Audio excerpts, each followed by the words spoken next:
Guntur NGO colony 6వ line నందు వరసిద్ధి వినాయక వారి ఆధ్వర్యంలో 12వ గణేష్ మహోత్సవ కార్యక్రమాలు ఘనంగా నిర్వహించారు.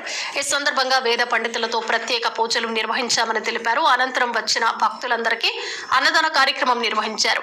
ఈ సందర్భంగా వారు మాట్లాడుతూ ఘనంగా వినాయకుని లడ్డు వేలంపాట మరియు నిమజ్జన కార్యక్రమాలు సాయంత్రం జరుగుతాయని భక్తులందరూ పాల్గొనవలసిందిగా ఈ సందర్భంగా వారు తెలిపారు. ఈ కార్యక్రమంలో తాత అనిల్, శివకృష్ణ, ఎం శ్రీనివాసరావు, చంద్రశేఖర్, పలువురు కార్యనిర్వాహక సభ్యులు పాల్గొన్నారు. మండపంలో అన్నదాన కార్యక్రమం 4000 మందికి ఈరోజు జరుగుతుంది.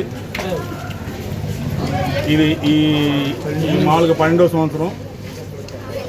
మేము ఇక్కడ వరసిద్ధి వినాయక కమిటీ వారు అందరూ ప్రజల సహకారంతో ఈ కార్యక్రమాన్ని దిగ్విజయంగా నిర్వహిస్తున్నందుకు కమిటీ సభ్యులందరినీ కూడా నేను అందరినీ మనస్ఫూర్తిగా అభినందిస్తున్నాను. రేపు నెక్స్ట్ ఆదివారం వినాయకుని నిమజ్జనం కార్యక్రమం ఉండిద్ది. మధ్యాహ్నం 3ంటికి లడ్డు ఏలంపాట ఉండిద్ది.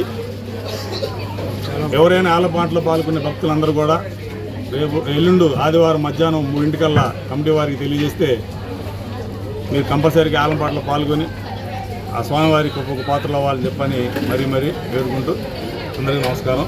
మీడియా వారికి కూడా నమస్కారం.